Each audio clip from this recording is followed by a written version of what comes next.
throughout the history, even though some things seem to stay the same. Many things have changed drastically. Empires which the whole world feared in the past, have turned into small countries, or have become politically less significant as the time goes. The simple everyday meal of a medieval-age peasant has become an expensive gourmet meal today. This video is the second one in a series where I try to doodle historical facts and discussions. If you have not watched the first one yet, you can find the link to watch it later in the description. Humans are jealous creatures.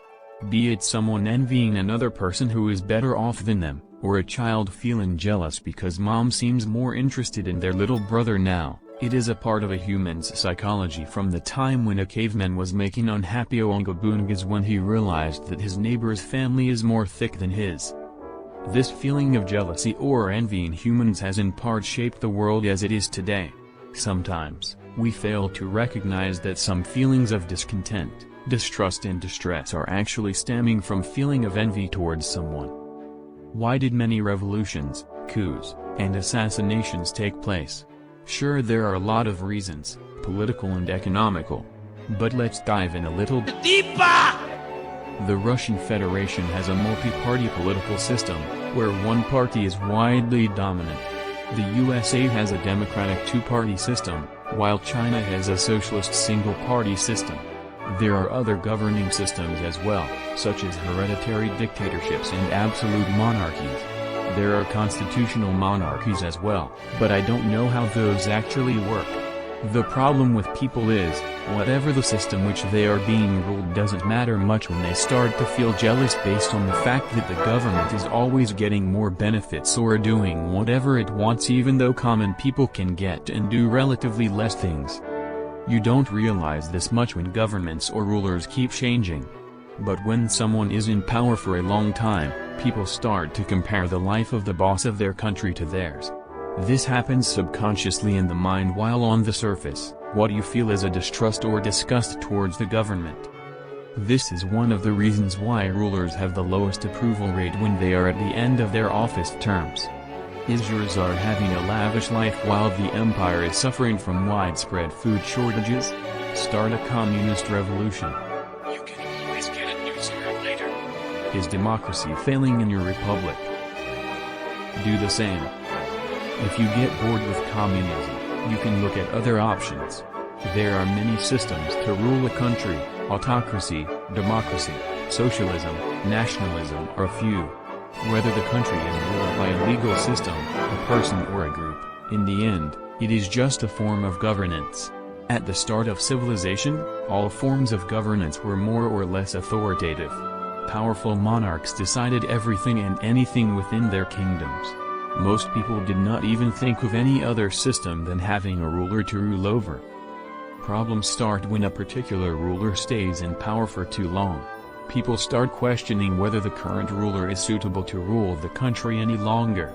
They feel that they are being ruled over and deprived of many things while the ruler enjoys many luxuries and entitlements. However, the actual problem is not the person who is the ruler. The problem is with the ruling system itself. Autocracy is the problem. But how people chose to fix it, in many instances, was by dethroning the king or the dynasty and appointing a new one. Once the mistake was realized, people started to change the actual ruling system. Many democratic republics and socialist republics were formed around the world. But, they didn't turn out to be quite flawless as well. Let's look at some examples before I give you the facts. People just can't stand a ruler, good or bad, if he rules for a long period. Libya under Gat. It would be better if I remain silent and just write these facts for you. You have eyes, read will you?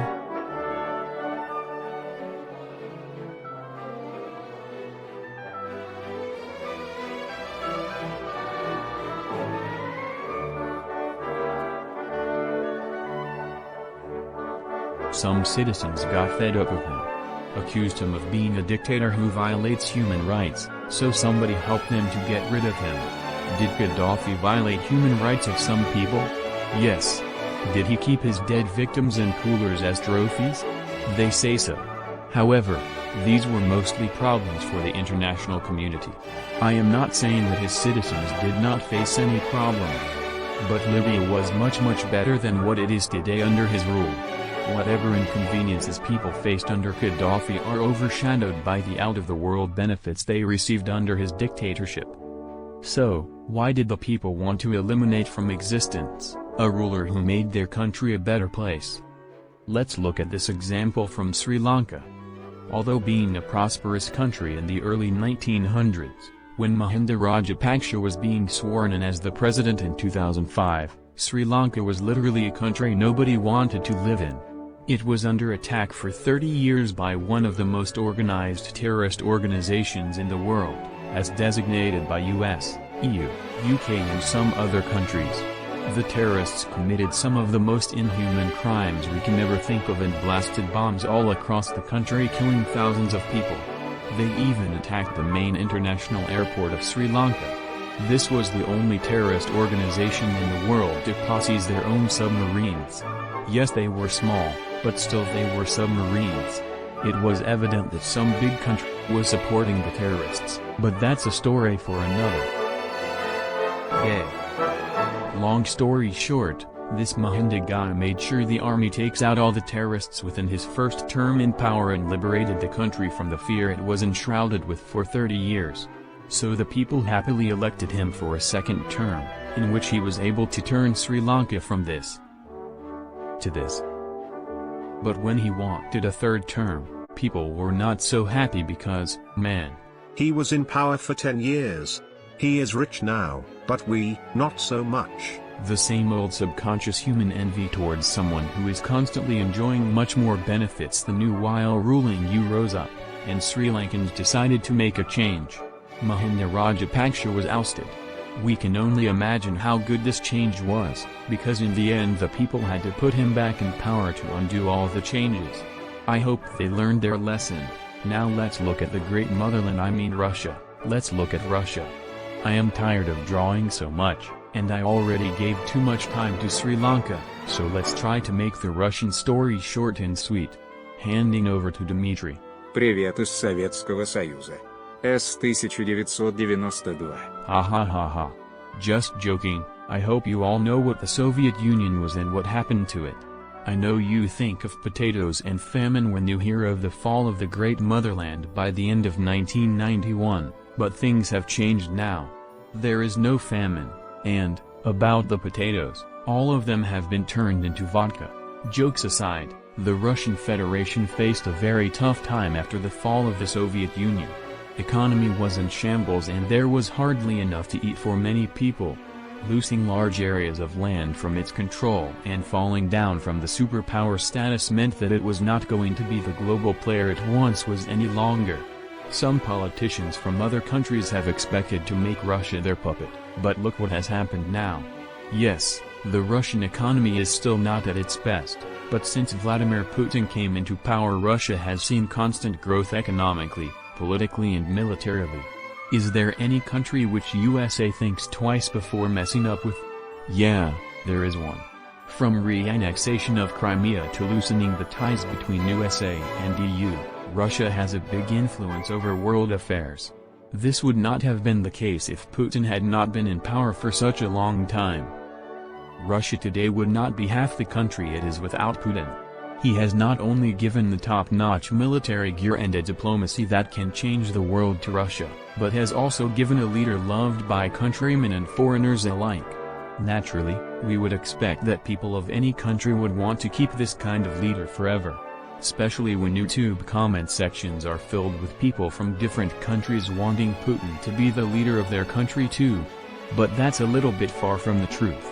A new generation of Russians who have not seen any of the hard times, and knows of the Soviet Union only from memes, have just got old enough to vote. For them the past doesn't matter. They don't mind how a drowning country could be kept afloat without a strong leader. For them, Putin has stayed in power for too long, in fact, their entire life. Now is the time for a change, to send the rich old man home so that someone else gets the chance to be the top guy, and maybe put Putin in jail, just for the thrill. Now, I don't want to cover up any corrupt politician, Nor do I want to say a certain country is better than another. What I am stating here is the fact that, it doesn't matter whether a leader of a country is good or bad, best or worse, at least 50% of the people will always want to send the leader home if he or she stays in power for too long. How long is too long? Well, not very long. This is a built-in trait in humans which makes us think of any leader as a person, another individual, and not as a ruling system, or a method of governance which can help us. The amount of benefits we are getting from the ruling system, or the leader as we like to say, always seems unimportant because what our brains want to focus is the big contrast in benefits between us and the man who has been in power for too long. We have problems with his big mansion, his $1,000,000 yacht, his lifestyle more than what he actually does for the country as a form of governance. People have less problems with a ruler who does nothing for the country but is not corrupt. But if he is even a little bit corrupt, we are going to have big problems and want to oust him, even if this is the first time in decades someone is actually doing something good for the country. So, why did I take time to say all of this? Because, it is bad for a country when people do not realize it's the form of governance they need to change if the country is facing problems, and not the person who is in charge. While this is not always true, it does a lot of damage to a country when we keep changing rulers who have very different policies from one another. There should be one direction set for a country, and this direction should not change because we are fed up of politicians.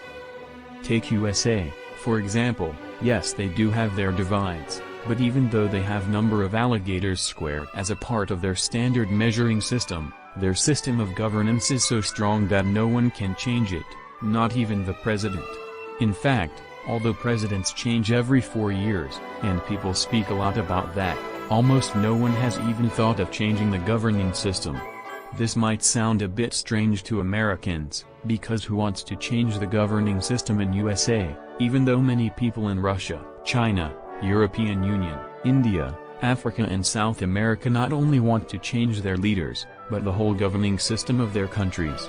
Or, why pass resolutions that changes the basics of how your country runs, like Brexit in UK or citizenship laws in India? But even so, that's the reality in most of other countries in the world. USA has an almost perfect governing system in one aspect: no one seeks to change it. And even if the president and government changes all the time, the country has a clear set direction and a set of policies which makes USA be USA whoever comes and goes. You can tell this in contrast to the 3 countries we discussed about. When the leader changed in those countries, the countries themselves changed. So, do you think that someday, every country in this world will have a system of governance that no one seeks to change? I am not talking about the systems such as the one in North Korea, where nobody seeks to change it out of fear for their dear life. I am also not talking about the system which is in USA, because some recent developments are showing that it's not immortal as well. Which developments, is up to you to decide. I am talking about a perfectly good system, which history has not seen yet, which is so good that governance will not cause any dissent and people will only have to worry about their own personal problems, and not how anyone is running the country. You tell me in the comments. Now I realize that this video covers more politics than history. But don't worry, I have no intention to be politics file. Kia Tuchaki.